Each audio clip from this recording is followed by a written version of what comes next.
오늘 함께 보실 말씀 레위기 18장입니다. 레위기 18장 1절에서 5절까지의 말씀입니다.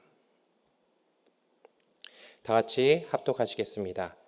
야훼께서 모세에게 말씀하여 이르시되 너는 이스라엘 자손에게 말하여 이르라. 나는 야훼 너희의 하나님이라.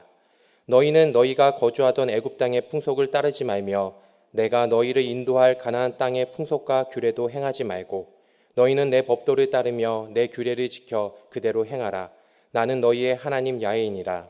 너희는 내 규례와 법도를 지키라. 사람이 이를 행하면 그로 말미암아 살리라. 나는 야훼이니라. 아멘.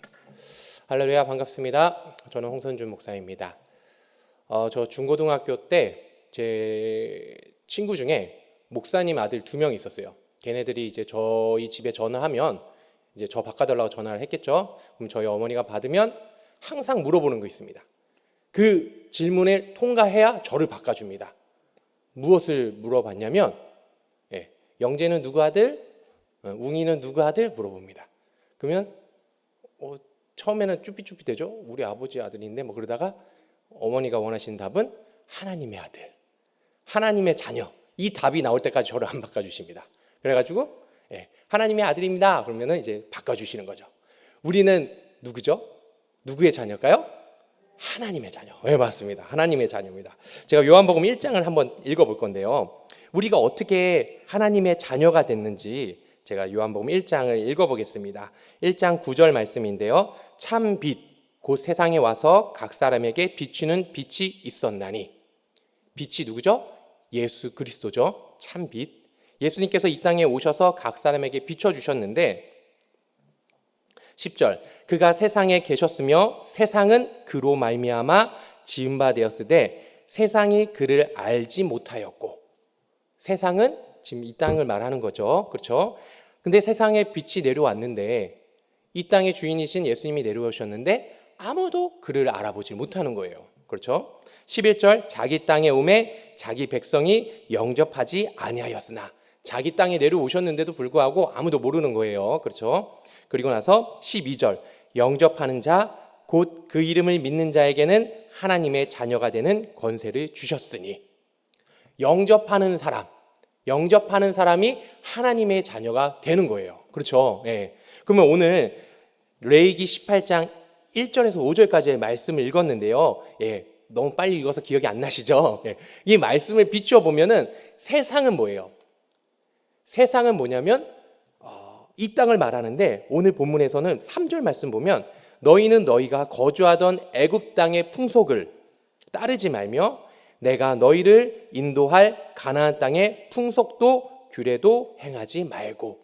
세상은 뭐냐면 지금 이스라엘 백성이 출애굽을 하고 가나안 땅에 들어가는 그 여정 속에 있는데 지금 이제 하나님께서 명령하시는데 니네가 나왔던 애굽 땅의 그 풍속을 따르지 말고 앞으로 너희가 들어갈 가나안 땅의 풍속도 따르지 말아라 라고 얘기하는데 세상은 뭐냐면 애굽과 가나안 땅의 그 풍속을 얘기하는 거죠. 그렇죠? 그런데 그러면 하나님의 자녀, 영접하는 것, 하나님의 자녀 되는 권세는 영접하는 자에게 줬는데 그럼 영접하는 것은 무엇이냐면 5절 말씀 너희는 내 규례와 법도를 지키라. 사람이 이를 행하면 그로 말미암아 살리라. 하나님의 자녀가 되는 방법, 오늘 이 레위기에서는 어떤 거냐면 하나님의 말씀과 규례와 법도를 지키면 그것이 영접하는 거고 하나님의 자녀가 되는 거겠죠. 그렇죠? 네, 좋습니다. 이제부터 시작이에요. 네, 하겠습니다. 하나님의 자녀로서 살아가야 하는데 우리는 빛이잖아요. 이 어둠 속에 이 세상 속에서 빛을 내비쳐야 하는데 그런데 이 세상은 어둠 속과 같거든요. 애굽의 풍속, 그 다음에 가나안의 풍속을 우리가 그 어둠 속에서 빛을 발해야 되는데 그러면 그 풍속대로 살면 안 되는 거잖아요. 그렇잖아요. 그럼 그 풍속이 뭘까? 라고 했을 때 오늘 본문 6절부터 몇 절까지예요? 엄청 많아요. 23절까지. 다 성에 대한 얘기예요. 되게 민망합니다. 이 설교를 준비하는데 어떻게 해야 되지? 막 혼자 부끄러워하면서 어떻게 해야 될까? 막 고민을 했는데 성에 대한 내용이에요. 6절부터 18절까지는 뭐냐면 근친상간에 대한 내용입니다.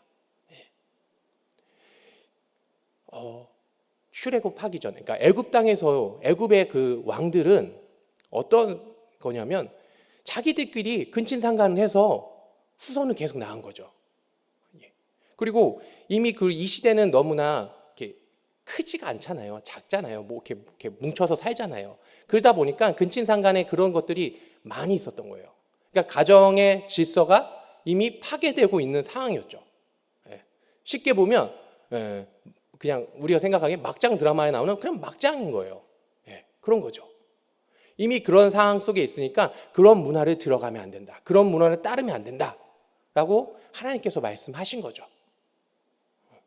제가 그 우리 어린 애기가 있는데 5살짜리 애기가 있는데 이제 걔를 이제 유튜브로 이제 만화 영화를 이제 보게 해주려고 이제 그 유튜브가 뭐 영상들이 많이 올라오는데 영화들도 많이 올라 있어요. 돈 주고 이렇게 볼 수 있거든요. 그래서 영화로 들어가서 이제 만화 영화를 다운받으려고 이제 영화를 딱 들어갔는데 그 들어가면은 뭐가 나오는지 아세요? 제일 먼저 성인 영화가 나와요. 에로 영화라고 하죠. 성인 영화가 나옵니다. 깜짝 놀라죠. 어우, 우리 애가 이걸 누르면 안 되는데 어떡하지? 막 그런 생각이 들 정도로 너무 맑았습니다. 그런데 제목들을 보면 뭔 제목이냐면 뭔 놈의 그렇게 처제, 그 다음에 시아버지, 형부는 없었고 그 뭐야 형수, 뭐 막내 도련님, 뭐 하여튼 뭐 그런 것만 제목이 엄청 많은 거예요. 그래서 이 사람들이 뭔가 그런 근친상간 그런 가족에 대한 그런 판타지가 있나 이 세상이 왜 이럴까? 그런 것들이 이제 보여지는 거죠.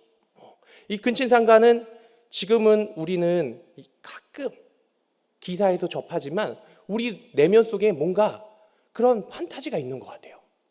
과거에도 있었지만 지금도 있지만 지금은 하지 못하지만 그래도 뭔가 그런 판타지가 좀 숨겨져 있는 그런 것들을 너희들은 하지 말아라 라고 이제 하나님께서 말씀하고 계신 거고요. 19절의 말씀을 보면은 19절은 뭐냐면 제가 읽어볼게요. 너는 여인이 월경으로 불결한 동안에 그에게 가까이하여 그의 하체를 범하지 말지니라. 그러니까 여인이 이제 월경 생리를 하는데 불결한 동안에는 그에게 가까이하여 그의 하체를 범하지 말라. 그러니까 이게 쉽게 생각하면 일반적인 그런 성에게 대한 요구를 하지 말라는 거죠. 어떻게 보면 여성의 좀 인권을 좀 변호하는 그런 거죠. 그 월경을 할 때 정신적으로든 육체적으로든 그 여성은 많이 힘들고 지치는 상황 속에서 그런 성행위를 강제로 강요당하면 많이 힘들겠죠. 지금 현재 뭐 2013년 그 대법원 판결을 보면은 부부 관계에서도 강간이 있다라고 판결이 났거든요. 그러니까 부부 간의 그런 원치 않은 그런 관계에서 뭐 폭력이 행사되고 그로 인해서 강간이 인정이 되고 그런 부분들이 있었거든요. 그런 것처럼 아직도 우리 사회에서는 이런 것들이 있는 거죠. 과거에도 있었지만. 태초에 하나님께서 아담과 하와를 창조하실 때 아담의 우리 갈비뼈를 이렇게 뽑아가지고 이렇게 만들었다 막 이렇게 하와를 만들었다고 이렇게 알고 있잖아요. 근데 원어적으로 보면은 옆에서 나왔다는 거예요. 이렇게 뭘 뽑아가지고 한 게 아니라 옆에서 하와가 나왔다는 거예요. 머리에서 나온 것도 아니고 발끝에서도 나온 것이 아니라 옆에서 나왔다는 거예요. 그 말이 뭐냐면 아담과 하와 동등된 그런 자격을 가진 동등된 조건인 거죠. 누구에 종속되어 있고 누가 지배하고가 아니라 같은 부부가 동등한 관계임을 알려주고 있는 것인데 여기서의 그런 관계에서 그 부부 간의 관계에서도 동등한 관계, 서로 원할 때 해야 되는 것이 맞는 것이다 라는 것을 보여주고 있죠. 그리고 20절 말씀을 제가 읽어보면 너는 내 이웃의 아내와 동침하여 설정함으로 그 여자와 함께 자기를 더럽히지 말지니라. 간음에 대해서 이야기하고 있죠. 간음은 십계명에서도 경고되어 있는 말씀이고요. 이거는 굳이 제가 말씀을 드리지 않아도 다 알고 있는 거예요. 그렇죠. 간음하면 안 되는 거. 이게 창조 질서를 무너뜨리는 거고 가정을 파괴하는 거고요. 그런데 우리나라는 이제 간통죄가 폐지가 됐죠. 그래서 법적으로도 문제가 없는 거예요. 그래서 뭐 유명한 뭐 감독과 유명한 배우가 그렇게 간통을 하고 같이 이렇게 연애를 해도 어떻게 제재할 수 있는 방법이 없는 거죠. 이 땅 가운데도 이렇게 나타나지고 있는 것이 보입니다. 그리고 나서 21절, 너는 결단코 자녀를 몰렉에게 주어 불로 통과하게 함으로 내 하나님의 이름을 욕되게 하지 말라. 나는 야훼이니라. 네. 육체적인 간음도 있지만 이제 영적인 간음도 있음을 이제 보여주고 있습니다. 가나안 땅에는 몰렉이라는 그 신이 있었어요. 신이 있어요. 가나안 땅에는 몰렉만 있는 것이 아니라 뭐 바알과 아세라도 있고 아스타롯도 있고 뭐 여러 가지 신들이 있죠. 근데 이제 몰렉은 어떠냐면 황소 얼굴을 하고 있고요. 예, 뭐 어떤 데는 이제 이렇게 이마에는 이제 남자 성기가 이렇게 그려져 있는 것도 있고요. 그래서 이제 애가 이렇게 팔을 뻗고 있거든요. 그리고 밑에다가 이제 불을 지핍니다. 그러면 이제 동상이 뜨겁게 달아오르겠죠. 그럼 거기다가 아기를 이렇게 손에다가 올려놔요. 이렇게 아기가 뭐 걸어가기도 하고 뭐 이렇게 올려놓기도 하고. 그럼 이제 아기가 거기서 죽는 거죠. 인신 제사가 있는 거죠. 네. 왜 그것을 하느냐? 부모가 잘 되기 위해서, 내가 먹고 살기 좋기 위해서, 내 삶이 풍요롭기 위해서 이렇게 인신 제사를 드리는 거예요. 자기의 자녀를 다른 신한테 드리는 거죠. 네. 중요한 것은 뭐예요? 우리는 하나님을 믿는 사람들인데, 하나님을 믿는 사람인데 가나안 땅에 가봤더니 다른 신도 있네. 아이고 이제 그 유대인들이, 이스라엘 백성들이 이제 유목민이잖아요. 유목민인데 가나안 땅에 정착을 하면 뭐 해야 돼요? 농경 사회로 바뀌는 거죠. 농사를 해야 돼요. 가만히 이제 땅 잡고 거기다가 씨 뿌리고 이제 농사를 해야 돼요. 그리고 와서 유목민 생활하다가 농사를 하려니 이게 잘 되겠어요? 잘 안 되죠. 그럼 가나안 땅에 살고 있는 애들 봤더니 우와, 쟤는 농사를 엄청 잘 지네. 야, 어떻게 해야 돼? 라고 물어보면 아이고 네 하는 그 신한테 해야지. 몰렉한테 뭐 아기를 바치던지 아니면 바알신한테 하든지 그래야지. 그러니까 자기가 먹고 살기 위해서, 내 그룹이 잘 되기 위해서 자신의 자녀를 하나님한테 드리는 것이 아니라 몰렉한테 드리는 거죠. 그러니까 이게 뭐라고 하냐면 하나님께서 하나님의 이름을 욕되게 하지 말라. 다른 신을 섬기니까. 뭐 하나님을 안 섬기는 것도 아니에요. 하나님도 섬기지만 필요에 따라 몰렉도 섬기고 바알도 섬기고 아세라도 섬기는 거죠. 전에 얘기했지만 가나안 땅에는 이제 많은 신이 있어요. 그러니까 엘이라는 신이 있고 그 다음에 아세라라는 신이 있어요. 부부예요. 그 둘의 자녀가 이제 바알도 있고 아스타롯도 있습니다. 한 70명 정도 되는데 바알과 아스타롯은 또 결혼해서 부부예요. 여기서도 근친상간이 나오는 거죠. 부부인데 이 바알이라는 사람은, 바알이라는 이 신은 되게 여러 가지 일을 해요. 그랬고 되게 많은 일을 하는데 이제 비도 관장하고 뭐 여러 가지 일들을 하는데 이 농사를 잘 하려면 이 바알한테 잘 보여야 되는 거죠. 그러면 바알한테 제사를 드리러 갑니다. 그러면 제사를 드리러 가면 뭐가 있냐면 그 제사하는 곳에 이제 창기가 있는 거예요. 쉽게 말하면 창녀가 있는 거죠. 여자 제사장이라 해야 되나? 그 여자가 있는데 그 여자랑 그 제사 드리러 온 사람하고 관계를 맺어야 되고, 관계를 맺으면 하늘에서 바알과 아스타롯이 보고 흥분을 하고 이제 관계를 맺고, 그로 인해서 그 분비물이 비로 내리는 거죠. 그래서 아이고 이제 농사 잘 되겠네, 그런 겁니다. 근데 또 중요한 게 뭐인 게 여자만 있는 것이 아니라 남창도 있었어요. 그러면 남자가 이제 보통 가잖아요, 제사 드리러. 그럼 남창이랑 또 관계를 맺어야 되는 거예요. 그럼 어떻게 돼요? 동성연애를 하게 되는 거죠. 물론 이것만 있는 것이 아니라 이미 창세기에 보면은 19장에 보면은 롯이 나오는데 천사가 롯에게 다가왔고 이제 그 롯이 천사를 숨겨주잖아요. 그래서 소돔에 있는 사람들이 오는데 노소, 어른과 아이, 그리고 원근, 각처에서 다 옵니다. 멀리 있든 가까이 있든 남자, 어린, 성인, 어린 남자 다 와가지고 뭘 하냐면 그 천사를 잡아서 성폭행, 그러니까 동성연애를 하려고 이렇게 오는 거죠. 이미 동성연애는 그 전에도 있었고 현재도 있고 그리고 지금도 있잖아요. 그렇죠. 말하지 않아도 있잖아요. 근데 하나님께서는 그 동성연애를 좋아하지 않으시는 거죠. 22절 말씀, 너는 여자와 동침함 같이 남자와 동침하지 말라. 이는 가증한 일이라. 동성연애하는 사람들 다 죽임을 당합니다. 23절 말씀을 제가 읽어보겠습니다. 너는 짐승과 교합하여 자기를 더럽히지 말며 여자는 짐승 앞에 서서 그것과 교접하지 말라. 이는 문란한 일이니라. 수간에 대해서 얘기를 하고 있습니다. 동물하고 관계를 맺는 거죠. 그러니까 애굽에는 염소의 형상을 띤 판이라는 신이 있었대요. 그래서 이 사람하고 이 신하고 이 신한테 제사를 드리려면 어떻게 하냐면 염소하고 관계를 맺어야 되는 거죠. 여자가. 그런 것도 있었고요. 또 애굽에는 바알이 또 암소하고 또 이렇게 관계를 맺은 것이 있어서 또 암소랑도 하는 것도 있고, 더 시간이 지나서 로마는 개랑도 하고, 이런 일들이 있어요. 이것은 하나님의 창조 질서를 파괴하는 것이죠. 영적으로도 타락한 일이고 하나님의 창조 질서도 타락하는 거고 자신을 더럽히는 일입니다. 하나님께서 가나안 땅으로 이스라엘 백성을 인도해 주셨는데 뒤에 말씀을 읽어보면 아시겠지만 그 땅에 있는 가나안 그 원주민들이 타락했기 때문에 땅이 토해났다고 하거든요. 근데 너희도 이렇게 너희 자신을 더럽히면 너희 그 땅에 들어가지 못한다라고 말씀하고 계십니다.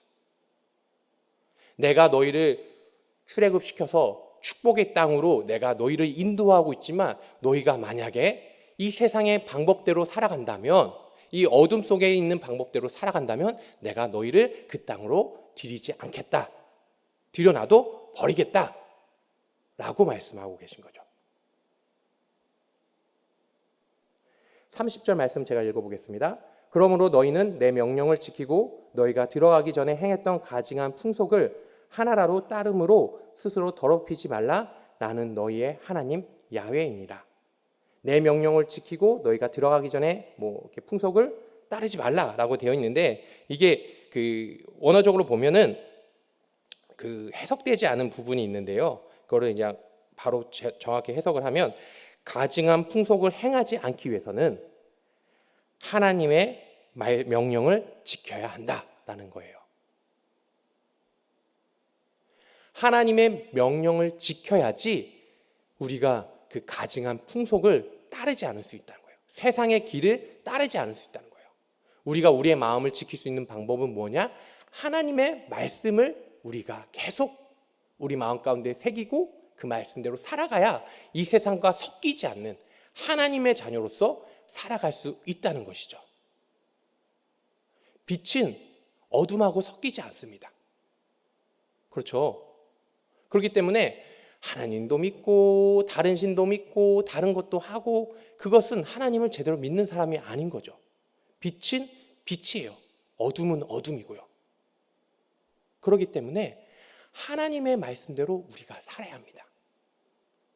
이 정말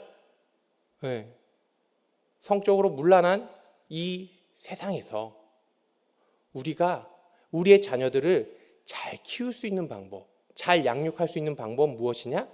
하나님의 말씀대로 우리가 살아야 되고 그 아이들의 마음 가운데, 머리 가운데 하나님의 말씀으로 가득, 어릴 때일수록 가득 채워줘야 하는 거죠. 세상의 지식이 들어오기 이전에 하나님의 말씀으로 그들의 삶의 기준을 잡을 수 있도록 계속 하나님의 말씀을 주고 이렇게 사는 것이 옳은 것이다. 이렇게 사는 것이 하나님이 기뻐하시는 것이다. 하나님의 자녀로 사는 것이, 하나님의 백성답게 사는 것이 이것이니까 너가 이렇게 살지 않으면 하나님께서 기뻐하시지 않는다는 것을 계속 가르쳐야 하고, 그리고 중요한 것, 우리도 그렇게 살아야 하는 것이죠. 하나님의 말씀대로 살아갈 때 우리가 축복받고 우리의 삶이 잘 되는 것입니다. 다른 어떤 신이 우리를 책임져주고 우리의 삶을 형통하게 해주는 것이 아니라 오직 하나님만이 우리를 형통하게 해주시고 우리를 책임져 주시고 축복해 주시는 분이시기 때문에 우리가 의지해야 할 것, 우리가 따라야 할 것, 우리가 영접해야 할 것 오직 하나님밖에 없습니다. 그러기 때문에 우리가 하나님의 말씀을 순종하는 저와 여러분 되시길 바랍니다. 기도하겠습니다. 사랑과 은혜가 충만하신 하나님 아버지 감사합니다. 오늘도 주님의 성전에 나와 주님의 말씀을 대하게 하여 주심을 감사합니다. 하나님, 우리의 삶이 날마다 주님의 말씀에 순종하며 살아가는 우리들 되게 하여 주시옵소서. 세상은 어떻게 돌아가든 어떤 기준으로 어떤 방법으로 살아가든지 간에 우리가 그것에 휩쓸리지 않게 하여 주시고 오직 주님의 말씀만 붙잡고 살아가는 우리들 될 수 있도록 도와주시옵소서. 부족하고 연약하여 우리가 흔들리고 쓰러질 때가 많이 있지만 성령님 날마다 우리 마음 가운데 함께 우리와 함께 하여 주셔서 하나님의 말씀을 기억나게 하시고 그 말씀대로 순종할 수 있는 용기와 결단을 허락하여 주시옵소서. 주님 감사합니다. 예수님 이름으로 기도합니다. 아멘.